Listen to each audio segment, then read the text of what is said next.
Welcome to the lecture series on data structures with Python। आज के lecture में हम जो है वो अरे लिस्ट का आखिरी टॉपिक जो कि इंसर्ट एट स्पेसिफिक लोकेशन जो है उसे डिस्कस करेंगे। लास्ट टू लेक्चर्स में हमने जो है वो ये देखा कि हमने अरे के स्टार्ट पे एलिमेंट कैसे ऐड कर सकते हैं, अरे के एंड पे एलिमेंट कैसे ऐड किया जा सकता है, और आज के लेक्चर में हम ये डिस्कस करेंगे कि हमने अरे में किसी स्पेसिफिक लोकेशन पे अगर एलिमेंट ऐड करना है तो वो कैसे किया जाएगा। इंसर्ट एट स्पेसिफिक लोकेशन को अगर हम पहले इन डिटेल डिस्कस कर लेते हैं। Inserting an element eight a specific location in an array list involves shifting the element to make room for the new elements। तो ये थोड़ा सा मिलता जुलता है इंसर्ट एट स्टार्ट की तरह ही, लेकिन टोटली डिफरेंट है इंसर्ट एट लास्ट से, क्योंकि यहाँ पे हमें जो है वो एक स्पेसिफिक लोकेशन के ऊपर एलिमेंट को ऐड करना है, तो हमें नहीं पता कि उस एलिमेंट्स के एंड पे जो है वो कितने एलिमेंट हैं उसके बाद एग्जिस्ट करते हैं। तो इसके अंदर डिफरेंट सिनेरियोज बनते हैं। तो हम इसे देखते हैं कि इसमें हम कह सकते हैं कि inserting at specific location start with verifying the given index, कि सबसे पहले हम जो है वो गिवन इंडेक्स को वेरीफाई करेंगे। If the index is invalid, negative or greater than the size, अगर अरे के साइज से इंडेक्स नंबर ग्रेटर है या वो इनवैलिड है तो फिर it provides an error message and exist. After ensuring enough space, the elements from the specified index onward are shifted one position to the right to create a space for the new element. Finally, the new element is placed at the specified index। यानी in other word सबसे पहले इसमें check किया जाएगा कि जो index number है वो वैलिड है या नहीं है। एक तो उसकी वैलिडिटी ये है कि हाँ वो अरे के अंदर लिस्ट का अभी जितना साइज़ है वो लिस्ट के साइज़ से बड़ा नहीं होना चाहिए, और फिर ये भी है कि लिस्ट हमारी पहले फुल भी नहीं होनी चाहिए। अगर लिस्ट फुल है तो फिर हमें बेसिकली डेफिनेटली जो है वो लिस्ट का साइज़ पहले एनहांस करना पड़ेगा, बढ़ाना पड़ेगा, और उसके बाद हम उस जहाँ पे जो इंडेक्स नंबर अगर वैलिड है तो फिर है उससे आगे अगर एलिमेंट हैं एग्जिस्ट करते हैं तो उन एलिमेंट्स को वन बाय वन जो है वो आगे मूव करना है, बिल्कुल उसी तरह जिस तरह हम इंसर्ट एट स्टार्ट में जो है वो मूव करते हैं। फिर वो वाली लोकेशन जो है वो फ्री हो जाएगी और उस फ्री लोकेशन पे हम जो है वो नया एलिमेंट ऐड कर सकते हैं। इसको अगर हम इस डायग्राम की मदद से देखें तो हमने कहा कि जी हमने जो है वो इंडेक्सिंग अगर यहाँ पे 0, 1 और 2 की फॉर्म में है तो हमने कहा कि जी हमने इंडेक्स नंबर 2 पे नया एलिमेंट जो है ऐड करना है। अगर हमने इंडेक्स नंबर 2 पे नया एलिमेंट ऐड करना है तो फिर हमें इंडेक्स नंबर 2 और उससे आगे जितने एलिमेंट्स हैं, यानी इंडेक्स नंबर 2 पे अगर हम सपोज करते हैं यहाँ पे सी पड़ा है तो उससे आगे जो है वो डी और ई है, तो हमें ई से लेके सी तक सारे एलिमेंट्स वन बाय वन आगे एक स्टेप आगे मूव करने पड़ेंगे। और प्रोसीजर यहाँ पे भी उसी तरह से ही है कि पहले जो है वो ई को मूव किया जाएगा, उसके बाद डी मूव होगा, फिर सी यहाँ से यहाँ पे मूव हो जाएगा, और ये वाली लोकेशन जो है वो फ्री हो चुकी होगी। अब यहाँ पे नया एलिमेंट जो है वो ऐड हो सकता है। इसको हम जो है वो इन फर्दर डिटेल अगर देखें तो हमारे पास ये एक पूरी लिस्ट है जिसमें 30 to 50 तक वैल्यूज़ हैं, और हम एक नया एलिमेंट जो है वो ऐड करना चाह रहे हैं इंडेक्स नंबर 2 पे, और वैल्यू जो है वो 70 है। अब इसके अंदर हमें करना क्या होगा कि हमें इंडेक्स नंबर 2 और से लेके इंडेक्स नंबर 8 तक जो वैल्यूज़ पड़ी हैं उन्हें एक एक स्टेप जो है वो आगे मूव करना पड़ेगा। यानी इंडेक्स नंबर 8 पे जो वैल्यू पड़ी है वो बेसिकली 50 है, तो पहले हमें 50 को आगे मूव करवाएंगे, 50 को इंडेक्स नंबर 9 पे मूव करेंगे, इसी तरह 7 इंडेक्स नंबर 7 से 1 को मूव करेंगे स्टेप आगे, इंडेक्स नंबर 6 पे आएंगे और यहाँ से 10 को मूव करेंगे, फिर हमें इंडेक्स नंबर 5 से 8 को मूव करना होगा, अगेन इंडेक्स नंबर 4 से 6 को मूव करेंगे, फिर इंडेक्स नंबर 3 से हम 5 को मूव करेंगे और इंडेक्स नंबर 2 से 20 को आगे मूव कर देंगे, और उसके बाद इंडेक्स नंबर 2 पे हम जो नया एलिमेंट ऐड करना था वो इंसर्ट हो जाएगा। तो इस तरह से हमने जो है वो 70 को अब यहाँ पे ऐड कर दिया है, जो कि अरे के इंडेक्स नंबर 2 पे, और ये एक स्पेसिफाइड लोकेशंस थी। और ये प्रोसीजर बिल्कुल उसी तरह से है जिस तरह इंसर्ट एट स्टार्ट वाला था, लेकिन वहाँ पे हम जो है वो आखिरी एलिमेंट से पहले एलिमेंट तक सारे एलिमेंट मूव करने पड़ते हैं, लेकिन यहाँ पे हमें जो गिवन इंडेक्स नंबर होगा वहाँ तक एलिमेंट्स को आगे जो है वो मूव किया जाएगा। अब अगर हम इसका सूडो कोड देखें तो यहाँ पे हमें पहले तो ये चेक करना पड़ेगा कि जो इंडेक्स नंबर गिवन है, क्योंकि यहाँ पे 3 चीज़ें दी जाएंगी, अरे लिस्ट होगा, एलिमेंट होगी, और हमें उसका वो इंडेक्स नंबर जहाँ पे हमने एलिमेंट ऐड करना है, ये 3 चीज़ें हमें रिक्वायर्ड होंगी। तो सबसे पहले तो वैलिडिटी को चेक करेंगे कि क्या जो गिवन पोजीशन है वो लेस देन 0 है, या वो पोजीशन जो है वो ग्रेटर देन है अरे लिस्ट डॉट लेंथ से। अगर ये दोनों वाले सिनेरियोज हैं तो हम कह सकते हैं कि यहाँ पे जो है वो इंडेक्स नंबर इनवैलिड है। अगर ये वाला केस नहीं है तो फिर हम जाएंगे सेकंड वाली ऑप्शन पे, कि जहाँ पे हमें जो है वो अब अरे का साइज़ में एक का इंक्रीमेंट करना पड़ेगा। तो वो हम उसका साइज़ जो है वो इंक्रीज़ अरे लिस्ट साइज़ बाय 1 अगर हमने करना है तो हम उसको इस तरह से जो है वो एक साइज़ उसका एनहांस कर देंगे, और साइज़ उसका इंक्रीज़ करने के बाद हम एक लूप लगाएंगे, और लूप जो है वो स्टार्ट होगी उसके आखिरी इंडेक्स नंबर से, और ये चलेगी कहाँ तक, जो है वो इंडेक्स नंबर जो गिवन होगा उससे एक इंडेक्स नंबर आगे तक। और इस तरह 1 बाय 1 जो है वो हम i-1 वाली वैल्यू उठाएंगे, क्योंकि i अगर हम पिछली एग्जांपल को सपोज करें, अगर i हमारे पास 9 था तो बेसिकली हमने यहाँ से वैल्यू कौन सी उठानी है, 9-1 वाली। तो हम 9-1 यानी 8 इंडेक्स नंबर वाली वैल्यू उठाएंगे और उसे इंडेक्स नंबर 9 पे राइट कर देंगे। इसी तरह क्योंकि ये डाउनवर्ड वाली लूप है तो अगली ऑप्शन जो हमारे पास आएगी वो ये होगी कि हम इंडेक्स नंबर 7 वाली वैल्यू उठाएंगे और उसे इंडेक्स नंबर 8 पे राइट कर देंगे, और इस तरह ये लूप जो है वो कंटिन्यूसली चलता रहेगा। तब तक ये लूप एग्जीक्यूट होगा जब तक जो है वो हमारा वो स्पेसिफिक इंडेक्स नंबर नहीं आ जाता। जैसे वो स्पेसिफिक इंडेक्स नंबर वाली वैल्यू हम उठा लेंगे तो उसके बाद यहाँ पे आके हम उसी इंडेक्स नंबर पे नया एलिमेंट इंसर्ट कर देंगे।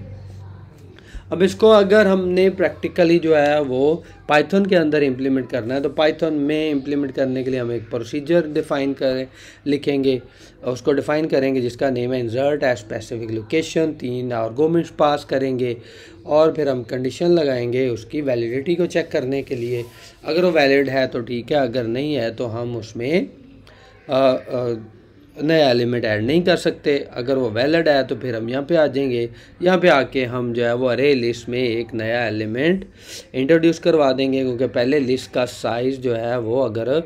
9 था यानी उसमें अगर 9 एलिमेंट थे तो अब एक नया एलिमेंट ऐड होने जा रहा है तो अब उसका साइज़ जो है वो 10 हो जाएगा। तो रे लिस्ट +1 = नन कर देंगे, तो एक उसमें हमने कहा कि एक नया एलिमेंट के लिए लोकेशन हमने ऑक्यूपाई कर ली।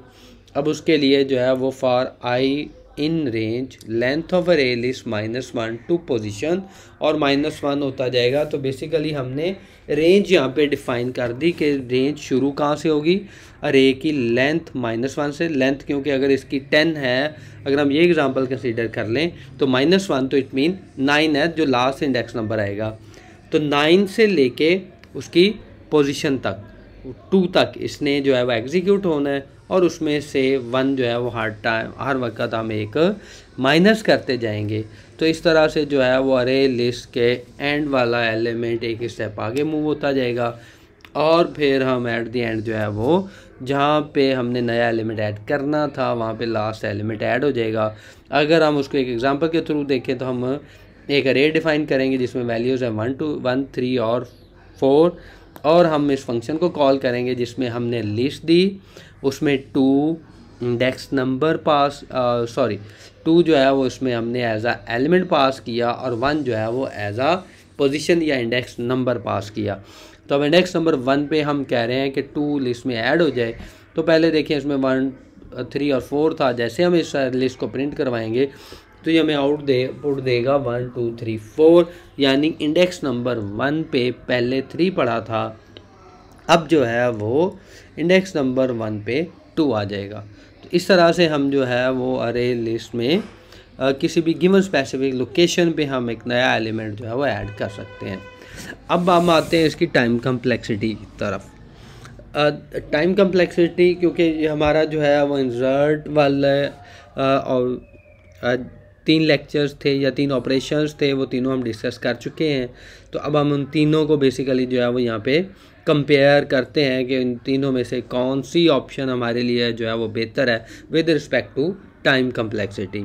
तो उसमें सबसे पहले अगर हम देखें तो हमारे पास जो इंसर्ट है स्टार्ट है, जिसमें वर्स्ट केस स्नैरियो में उसकी टाइम कम्प्लेक्सिटी जो है वो बिग O n है। इसी तरह इंसर्टिंग इन दी मिडल पे अगर आते हैं तो इंसर्ट एट मिडल में अब हमारे पास जो इसकी टाइम कम्प्लेक्सिटी बेसिकली वो n/2 है, क्योंकि बेसिकली जो है वो अगर एंड पे आता है तो शायद कोई एलिमेंट मूव नहीं करना पड़ता, इन मिडल है तो n/2 है, अगर स्टार्ट में आ जाता है तो शायद सारे एलिमेंट मूव करने पड़े। तो इन एवरेज हम कहते हैं कि हमें n/2 एलिमेंट्स जो है वो इन एवरेज मूव करने पड़ेंगे या शिफ्ट करने पड़ेंगे। Which still gives a time complexity of big O n since we drop constants in big O notation. तो हम बेसिकली अगर उसको बिग O n/2 मेंशन करें तो हम इसके अंदर 2 जो कि कांस्टेंट है उसको कंसीडर नहीं करेंगे, तो फिर हम इसको भी कह सकते हैं कि इसकी टाइम कम्प्लेक्सिटी जो है वो बिग O n है। अब अगर हमने एंड पे एलिमेंट ऐड करना है तो वहाँ पे हम देख चुके हैं कि the best case scenario ignoring occasional resizing operation, no element need to be shifted, however there can be a resizing operation. If the underlying array is full, it will usually be expanded to accommodate more elements, while individual insert operations at the end are 0, 1 on average, big O1. On average, there are occasional big O n operation due to resizing, making the amortized time complexity big O1. Considering any position in the array list, the worst case time complexity for insertion at a specific location is big O n. This is because in the worst case you may need to shift all the elements. क्योंकि यहाँ पे हम अगर in short अगर हम देखें, क्योंकि बाकी तो टाइम कम्प्लेक्सिटीज़ हम 1 by 1 वैसे भी डिस्कस कर चुके हैं, तो एट द एंड अगर हम इसके लिए कंसीडर करें कि अगर इंसर्ट है स्पेसिफिक लोकेशन है तो यहाँ पे भी जो है वो वर्स्ट केस सिनेरियो ये बनता है कि हमें सारे एलिमेंट्स जो हमें ऐड करने पड़े। फॉर एग्जांपल अगर हम लोकेशन साथ ये दे दें कि हमने इंडेक्स नंबर 0 पे एलिमेंट ऐड करना है और अगर इंडेक्स नंबर 0 पे ऐड करना है तो ये बेसिकली वर्स्ट केस सिनेरियो है। तो वर्स्ट केस सिनेरियो को फिर हम यही कहेंगे कि वो बेसिकली बिग O n ही है। अगर इन एवरेज देखें तो हम उसको कहेंगे वो n/2 है, लेकिन क्योंकि हम वर्स्ट केस सिनेरियो कंसीडर कर रहे हैं तो वर्स्ट केस सिनेरियो में यहाँ पे इसकी टाइम कम्प्लेक्सिटी उतनी ही आएगी जितनी कि इंसर्ट एट स्टार्ट है, लेकिन रियलिटी जो है वो ये दोनों सेम नहीं है। लेकिन अगर हम जो है वो इन नोटेशंस की फॉर्म में देखें तो हम कहते हैं कि बिग O n ही जो है इंसर्ट एट स्टार्ट, क्योंकि वर्स्ट केस है तो इंसर्ट एट स्टार्ट में तो ऑलवेज जो है वो वर्स्ट केस सिनेरियो ही रहेगा, लेकिन इंसर्ट एट स्पेसिफिक लोकेशन में जो है वो डिपेंड करता है इंडेक्स नंबर पे। तो वहाँ पे अगर इंडेक्स नंबर 0 आता है जहाँ पे हम कहते हैं नया एलिमेंट ऐड करना है तो बेसिकली वर्स्ट केस सिनेरियो ही होगा, तो उसे फिर हम बिग O n ही कंसीडर करेंगे। अब हम इनको थोड़ा सा जो है वो डिस्कस कर लेते हैं कि हमारे पास जो है वो कौन सी ऑप्शन जो है वो बेहतर है, insert at start, insert at end, और insert at a specific location. Insert at start method typically not efficient for a array list due to need to shift all elements. For frequent insertions at the start, data structures like linked lists are more suitable. Insert at end, this is the most efficient way to insert element into an array list, especially when memorized. Amortized time complexity considered. Many array list implementations are optimized for the use case, making it the preferred method of insertion if the order of elements permits. Insert at specific location, the efficiency of this operation depends on the location. The closer the insertion point is to the start of the list, the more elements that need to be shifted, and thus the less efficient it becomes. In short, we can say while array lists are dynamic and offer flexibility in inserting elements at different positions, the time complexity of these operations varies. If frequent operations are required at the start or in the middle, other data structures or techniques might be more appropriate. However, for scenarios dominated by appends, insertions at the end, or random access, array lists are a solid choice. क्योंकि अगर हम Python के point of view से देखें तो basically जो है वो इसके अंदर बिल्ट इन ऑपरेशन भी हैं जिसको हम अपेंड यूज़ करते हैं या इंजर्शन एट दी एंड हम उसे कहते हैं, तो हम बिल्ट इन ऑपरेशंस भी यूज़ कर सकते हैं। तो वहाँ पे फिर अरे लिस्ट हमारे लिए एक जो है वो बेहतर ऑप्शन है। लेकिन अगर हम पाइथन में जाते हैं या किसी भी लैंग्वेज में जाएँ, कोई सी प्रोग्रामिंग लैंग्वेज में जाएँ या ऑल प्रोग्रामिंग लैंग्वेज के पॉइंट ऑफ व्यू से अगर हम कंपेयर करें तो फिर हमारे पास इंसर्ट एट लास्ट जो है वो बेहतर ऑप्शन है। अगर तो हमारे लिस्ट के अंदर इंसर्ट एट लास्ट वाले ऑपरेशन ज़्यादा हैं, फ्रीक्वेंटली हैं, तो फिर हमें ये प्रेफर करना पड़ेगा कि हम इंसर्ट एट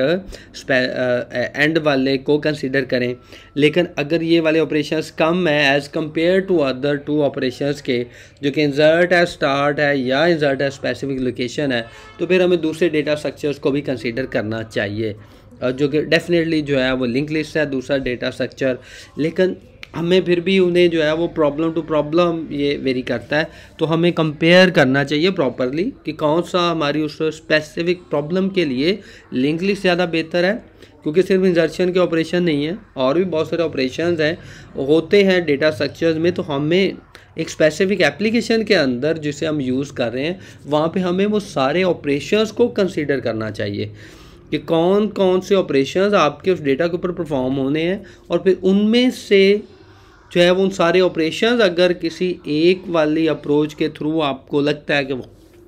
बेहतर तरीके से परफॉर्म हो सकते हैं, तो हमें फिर वो वाला डेटा स्ट्रक्चर अडॉप्ट करना चाहिए। उसकी एग्जांपल हम कहते हैं कि हमें जो है वो सिर्फ उसमें डिलीशन भी है, उसमें सर्चिंग भी है, उसमें सॉर्टिंग भी है, तो ये वाले ऑपरेशंस भी हमें फ्रीक्वेंटली डेटा पे परफॉर्म करने पड़ते हैं। तो ज़रूरी नहीं है कि हम सिर्फ इंसर्शन की बेस पे डिसाइड कर लें कि हमने जो है वो अरे लिस्ट को यूज़ करना है या लिंक लिस्ट को यूज़ करना है।